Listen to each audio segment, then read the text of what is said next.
Bonjour à toutes, je vous retrouve aujourd'hui en vidéo pour un petit maquillage entre vous et moi que je vais commenter au fur et à mesure. Le but étant de tester en live, en direct avec vous, quelques nouveautés du moment. J'ai nommé cette palette qui est une palette de fard à paupières de la marque Smashbox. Je pense qu'on peut notifier l'effort fait sur le packaging, mais j'y reviendrai après. Comme nouveauté du moment, je voulais tester en live avec vous. Alors c'est pas un test, moi je l'ai déjà utilisé, je l'adore, je voulais même citer dans une vidéo favori, mais je voulais pas montrer beaucoup utilisé en vidéo. C'est l'anti-cerne Studio Skin, également de la marque Smashbox. Il y a une poudre que j'ai eu la chance de recevoir de la part de la marque Clinique. C'est la Stay Matte Universal Blotting Powder, donc la poudre matifiante teinte universelle. C'est une poudre blanche qui promet une matité tout au long de la journée. Et là, comme le soleil revient, on commence à avoir pas mal besoin de ce genre de choses. Et je voulais également tester avec vous, encore de la marque Smashbox, ils m'ont beaucoup gâté dernièrement, le nouveau rouge à lèvres liquide, puisqu'ils ne sont pas passés à côté de la tendance rouge à lèvres liquide mat, le truc bien pigmenté, le truc qui te fait des lèvres de fou et qui est censé tenir toute la journée, du moins celui-ci est censé tenir 8 heures. C'est les Always On Liquid Lipstick et j'ai reçu une teinte rose qui me fait penser à un rouge à lèvres de chez MAC que j'aime beaucoup. J'ai déjà fait mon teint, j'ai appliqué mon fond de teint chouchou que j'ai quasiment renversé, du moins je l'ai secoué l'autre jour et je n'avais pas fermé le bouchon, ce qui fait que tout a valsé dans le bouchon de décoration, sur le bouchon principal et un petit peu, enfin j'ai nettoyé mais bon c'est pas encore ça. En ce moment j'utilise la teinte B30, juste avant j'ai tenu à appliquer une base. Ma base préférée de tous les temps en termes de base de teint, c'est la base Éclat Minute de chez Clarins. J'ai appliqué un baume à lèvres et j'ai fait mes sourcils avec deux fards à paupières de chez MAC, le fard Concrète et le fard Coquette. C'est deux fards un petit peu kaki, kaki brun qui sont parfaits pour mes sourcils. J'ai appliqué une base de fard à paupières. On va donc commencer le maquillage des yeux et on va commencer avec cette palette Smashbox vu que, comme je disais, j'ai déjà appliqué ma base de fard à paupières. Comme je disais, regardez-moi ce packaging, j'ai jamais vu une marque qui faisait des palettes comme ça avec des hologrammes animés comme ça, je trouve ça hyper sympa, enfin en tout cas c'est agréable même si le packaging ça ne fait pas tout le produit. Moi j'ai déjà la palette Full Exposure de chez Smashbox pour laquelle je vous avais fait une revue, je vous avais proposé deux maquillages avec cette palette. J'ai déjà une autre palette qui n'existe plus et j'ai toujours été satisfaite des fards Smashbox, c'est des fards qui sont un petit peu crémeux, c'est des poudres mais quand vous passez le pinceau dedans c'est assez crémeux, c'est très pigmenté, ça s'applique facilement, c'est quand même des super fards en règle générale. Moi j'ai reçu la teinte Soft Light dans cette gamme de palettes Covershot, sachant que la gamme Covershot propose 6 teintes de palettes sur le site de chez Sephora. Et moi j'ai la teinte Soft Light, chaque palette a 8 fards à paupières dont 2 neutres. Les 2 neutres sont ceux-ci. Mais j'ai l'impression que moi je n'ai que des fards irisés, du moins je vais swatcher avec vous les fards neutres. Je vois direct que c'est des fards bien pigmentés et j'adore. Alors ils sont satinés en fait les fards neutres que moi j'ai dans cette palette. Il y a donc un fard neutre assez jaune et l'autre est assez rose. J'espère que vous verrez bien. Et ensuite on a des couleurs pêche et un peu rose gold que je trouve plutôt sympa. Et c'est pour ça que cette palette m'a beaucoup attirée. Je swatch un petit peu comme ça, je verrai un petit peu ce que je vais décider d'appliquer sur mes yeux, ça peut aider. Donc c'est un super bronze. Et ensuite il y a celui-ci qui m'attire beaucoup. Donc c'est des fards assez poudreux, vu que j'ai déjà fait mon teint, j'espère que je ne vais pas ruiner complètement mon teint. Mais c'est pour ça que j'ai pas encore appliqué mon anti-cerne. Dans ma technique de maquillage à moi et dans les règles que je me fixe on va dire, j'ai du mal à appliquer que des fards satinés irisés sur mes paupières, du moins dans les zones creuses de la paupière. C'est pour ça que je vais prendre ma palette Full Exposure. J'ai du mal à prononcer ce nom, franchement c'est imprononçable, déjà que Smashbox c'est assez dur, alors avoir mis un titre Full Exposure, pour les Français c'est très dur. Bref, je vais donc prendre cette palette qui comprend un fard qui est parfait pour les sourcils. Je tenais à le renotifier par ici parce que j'aime beaucoup cette palette pour ça, parce que elle laisse libre cours à l'imagination, c'est génial, et les fards qui y sont présentés sont géniaux. Je vais juste utiliser ce fard neutre ici pour faire mon creux de paupière en fait, et Après, j'utiliserai les autres fards sur la paupière mobile. Je tapote bien mon pinceau et je vais venir faire le creux. J'insiste un petit peu sur le coin externe et je viens ici déplacer la matière vers là, le coin interne.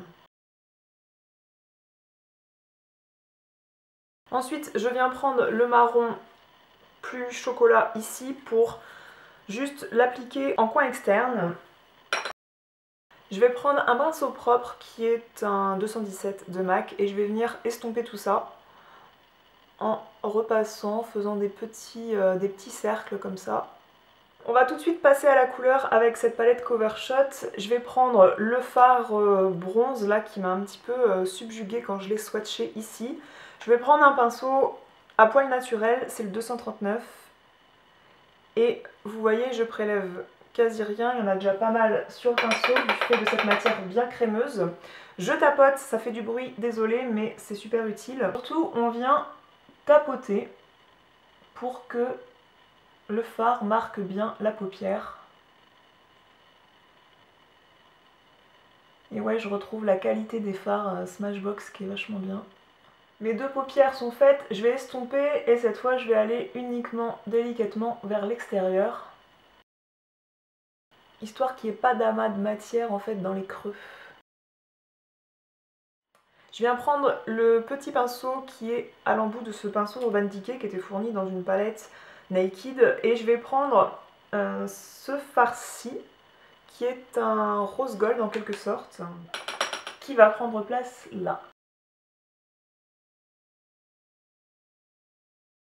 Vous verrez dans une autre vidéo que j'avais appliqué cet anti-cerne Smashbox sur tous mes cernes, en fait, toutes les zones bleutées, vertes de mon visage, sauf qu'il est un peu plus clair. Là, je vais uniquement l'appliquer ici. Vous voyez que c'est un anti-cerne qui est un peu trop clair pour moi, pour venir camoufler les cernes que j'ai en coin interne. Donc pour le coin interne, je vais venir prendre mon Double Wear de chez Estée Lauder, qui est plus saumonné. Ici, je vais estomper ça avec un pinceau, et pour le coin externe, j'utiliserai le Beauty Blender. Je reprends ma palette Covershot, je reprends le fard Rose Gold. Je peux un petit peu envahir davantage mon coin interne par le fard, on va dire. Ça c'est vraiment le fard que je prends pour le coin interne et je vais prendre le fard pêche là qui me plaît pas mal. Et je vais le mettre en quelque sorte ici en transition. Et le fard jaune qui est censé servir de base, moi je vais venir l'appliquer au milieu en point de lumière. Bien sûr, avec mon petit doigt comme ça, je viens mixer un peu les deux teintes. J'ai repris le fard brun de la palette Full Exposure que je mets ici en coin externe et je viens le placer en ras de cils inférieur. J'estompe le tout avec mon pinceau 217 de tout à l'heure. Je reprends mon pinceau 239 de tout à l'heure et je prends cette fois-ci le fard bronze mais un peu plus clair qui est là. Je vais venir l'appliquer avec la tranche de mon pinceau en ras de cils inférieur mais pas trop dans le coin interne en fait. Il y a de cela quelques mois, je vous avais dit, même pas quelques mois, hein, c'était en janvier quand je vous ai fait la revue sur les produits Kat Von D. Je vous ai parlé du fait que j'avais investi dans le tattoo liner et qu'au départ je m'étais trompée dans l'impulsion de la chasse sur Sephora. J'avais pris le Ink Liner qui est moins réputé mais qui a le mérite d'exister, qui est un autre type de liner que je n'ai jamais utilisé encore. Donc je considère ça dans les nouveautés du moment que je teste avec vous puisque voilà, c'est pas parce que ça ne vient pas juste de sortir, pas pour autant que c'est pas un produit super et que ça ne mérite pas d'en parler. Donc c'est un liner feutre, le tattoo liner c'est un liner feutre mais avec des petits poils, c'est un petit pinceau qui a comme une mine de feutre donc c'est différent mais moi je vais vérifier si celui-ci il est tout aussi pigmenté, s'il est peut-être tout aussi bien. J'ai recourbé mes cils avant parce que j'aime pas quand j'applique mon trait de liner, quand je fais mon trait de liner et que ensuite je viens poser le recourbe cils.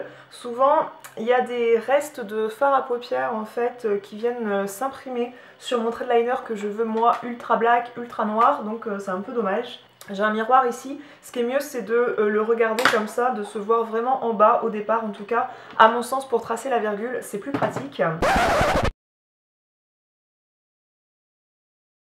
Ce qui est un petit peu handicapant au départ là, c'est que la pointe est assez raide, donc à manipuler c'est pas forcément easy. Bah écoutez, niveau pigmentation je le trouve génial. C'est un mascara, c'est un eyeliner qui est ultra noir, il est mat. Moi j'aime pas quand c'est irisé. Par contre niveau facilité d'application, c'est clair que le tattoo liner est plus facile à manipuler du fait que la pointe est beaucoup moins raide sur le tattoo liner, alors que là, elle se plie quasiment pas en fait. Il y a de la raideur pour qu'elle vienne un petit peu se courber pour venir épouser les courbes de votre œil tout simplement. Moi j'ai souvent des difficultés à faire des yeux symétriques, mais bon, tout est là, la difficulté dans le thread liner. Avec un pinceau comme ça, un peu petit, un peu diffus, enfin du moins un pinceau qui va appliquer la matière de façon diffuse, je vais venir prendre un tout petit peu du fard doré qui est là, pour venir appliquer vraiment une toute petite touche de ce fard là sur l'arcade, un peu comme un highlighter. Mais vraiment, faut y aller super mollo. Ça va venir souligner le sourcil et puis donner l'impression que l'arcade est plus haute en fait, et plus saillante. Je vais prendre la poudre Stay Matte, c'est la poudre matifiante en teinte universelle, donc elle se présente dans un boîtier comme ça qui est un boîtier un peu miroir. J'adore l'ouverture qui est très simple. Il y a cette petite éponge dont moi je me servirai pas parce que pour ce genre de poudre c'est pas... Je vais prendre un pinceau qui est un cheek brush. Moi j'aime bien pour appliquer la poudre. Donc je viens un peu frotter parce que les premières utilisations, il y a comme un film qui fait qu'il n'y a pas beaucoup de poudre qui vient se mettre sur le pinceau. Donc là, ce que je peux constater déjà, c'est qu'elle ne blanchit pas tellement mon teint. Mais un petit peu quand même, les poudres blanches comme ça se disent translucides, mais ça blanchit toujours un petit peu. En tout cas, ça a le mérite de très bien fixer le teint. Ce que je peux dire d'avance, c'est qu'elle est mais super fine. Je crois que c'est la poudre compacte blanche des plus fines que j'ai pu trouver.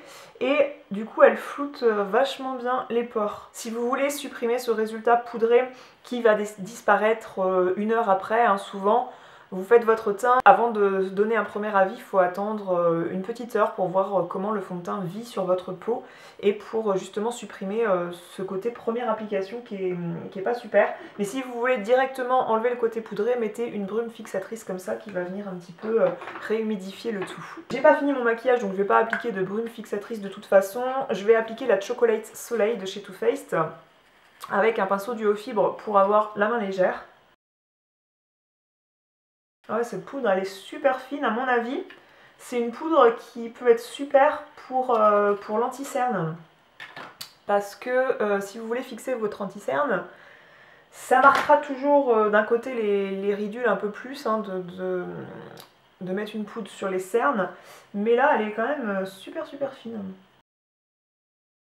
Alors moi j'aime bien appliquer du bronzer sur le nez. Parce que logiquement c'est là qu'on prend un coup de soleil. Enfin un coup de soleil, c'est là qu'on prend le soleil tout simplement. J'ai un peu forcé sur le menton là, faut que j'estompe. De chez Clinique, pour ma part, pour les cernes, j'aime beaucoup cette poudre là qui est une poudre à la base pour les rougeurs. Donc je l'aime aussi beaucoup pour les rougeurs, notamment ici là par exemple, j'ai une rougeur et le fait de mettre cette poudre jaune, ça vient équilibrer le tout du coup vu que c'est une couleur complémentaire et ça vient bien masquer la petite tache rouge que je peux avoir ici. Mais j'aime aussi beaucoup cette poudre là pour fixer l'anti-cerne et que ça soit une couleur assez humaine on va dire de poudre. Cette poudre c'est la Redness Solutions. Je vais venir appliquer un blush et je choisis un blush de la marque Too Faced dans leur gamme Love Flush et j'ai très envie pour s'assortir plutôt bien avec le rouge à lèvres Smashbox que je vais mettre par la suite. J'ai du mal à parler aujourd'hui. Je vais mettre le rose boisé foncé là qui est ici mais en touche assez légère. C'est le blush Your Love is King. Je vais appliquer de l'highlighter et je choisis d'appliquer l'highlighter de chez Anastasia Beverly Hills qui est dans la palette Contour Kit parce que c'est un highlighter que je trouve superbe. Je prends un pinceau comme ça, un pinceau fluffy comme on dit sur la blogosphère. Je vais prendre l'highlighter qui est ici de la palette. Je l'adore parce que c'est une poudre hyper fine, que la couleur va parfaitement avec ma carnation, je trouve. Du coup, je le trouve super naturel. Pour fondre highlighter, blush et bronzer ensemble, je viens prendre mon pinceau poudre de tout à l'heure, dont j'enlève un petit peu toute la poudre résiduelle qui se trouve dessus. Je viens fondre toutes les matières en faisant ça, comme ça. Ça va donner un côté plus naturel, on va dire, normalement en tout cas. Et je vais essayer ça parce que la couleur me tente bien. Comme je disais, c'est le Big Spender. Ils promettent ce rouge à lèvres liquide, mat et confortable. Donc confortable, moi quand on me dit confortable, j'en attends beaucoup. A été créé dans notre studio photo de Los Angeles pour tenir toute la journée sur les plateaux. Donc je vais pas faire un plateau télé aujourd'hui, mais pour autant j'ai une longue journée qui m'attend, donc j'espère que ça va tenir. Complexe exclusif d'huile pour base avec huile de jojoba, d'abricot et de tournesol. Donc là on vous promet des huiles végétales là-dedans, donc ça promet quand même un peu plus de confort. Ça ne file pas, se porte seul ou sous le rouge à lèvres. Qui rajoute, je l'ai swatché tout à l'heure sur ma main ce truc quand je l'ai reçu. Quand je l'ai reçu chez moi, je me dis c'est assez pigmenté, moi j'irai pas mettre un rouge à lèvres par dessus, mais bon, libre à chacun d'insister. Pointe de précision pour définir et combler. Alors ce que j'ai vu c'est que en effet c'est un embout mousse. J'aime beaucoup quand c'est fait de cette façon là, c'est-à-dire que on voit comme un raisin au milieu et les contours du tube c'est vide. Je vous montrerai de près, c'est un packaging assez sympa. Et en effet, la pointe est très fine, un petit peu comme les rétromates de chez MAC Cosmetics. J'ai l'impression que la pointe de l'embout mousse est aussi fine et encore une fois, il y a un petit réservoir comme dans les rouges à lèvres mat de chez MAC. On peut imaginer que dans le réservoir, il y a assez de matière pour faire les lèvres. Je vais arrêter de parler pour pouvoir bien dessiner mes lèvres et être concentrée.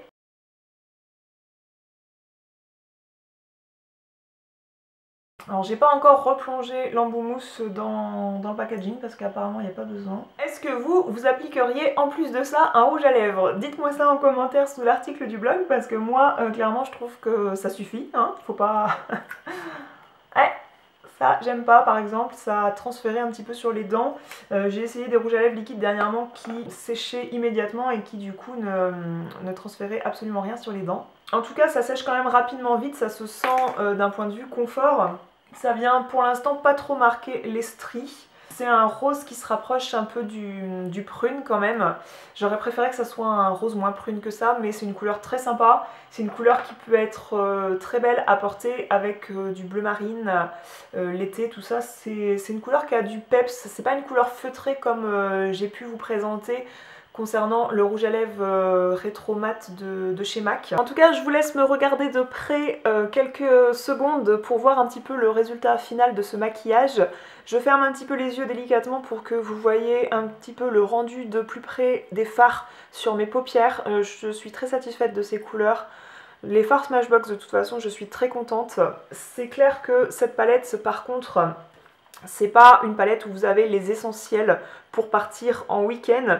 Dans la présentation de cette gamme de palettes Covershot sur le site de Sephora, ils disent que les 6 palettes contiennent l'essentiel de vos fards à paupières, mais très clairement on ne va pas acheter 6 palettes. Enfin, ça me semble un petit peu démesuré. On aurait plutôt tendance à souhaiter acheter une palette full exposure, je vais le dire comme ça, dans la même marque pour vouloir avoir les essentiels pour partir en week-end. Là, c'est une palette qui vous propose des fards qui vont permettre de twister un petit peu vos looks pour apporter des couleurs satinées vraiment très sympas à vos looks du quotidien, puisque franchement c'est des fards que moi je vais porter au quotidien.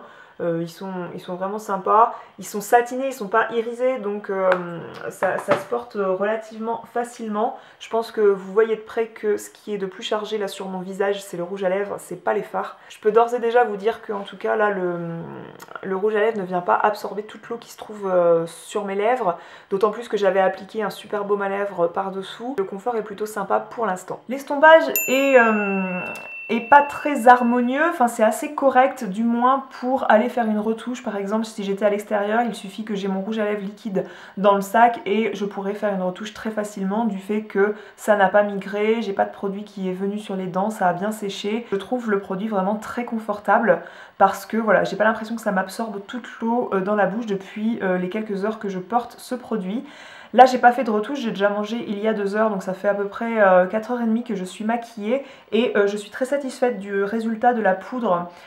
J'espère que vous verrez bien. En tout cas, je suis face à la fenêtre mais là le soleil donne un peu différemment vu l'heure qu'il est. Je trouve que cette poudre, elle a une très bonne tenue. Ce que je voulais voir au cours de la journée, c'est qu'avec les excès de sébum que je peux avoir là depuis quelques heures, eh bien je vois que la poudre, elle n'a pas migré dans certaines zones pour faire des petits amas de paquets huileux, de mélange de poudre et de fond de teint. Vous voyez ce que je veux dire à peu près. Non, tout reste en place. Je dirais même que je ne brille pas trop. Donc je suis plutôt agréablement surprise de la matité de cette poudre. Elle est vraiment matifiante et durant plusieurs heures. Donc je vous ferai pas un résultat sur une tenue de 8 heures.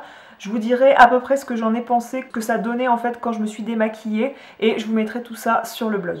Si cette vidéo vous a plu, n'hésitez pas à la partager, n'hésitez pas à venir commenter sous l'article du blog et n'hésitez pas à cliquer sur j'aime. Je vous dis à très bientôt pour une autre vidéo. Ciao!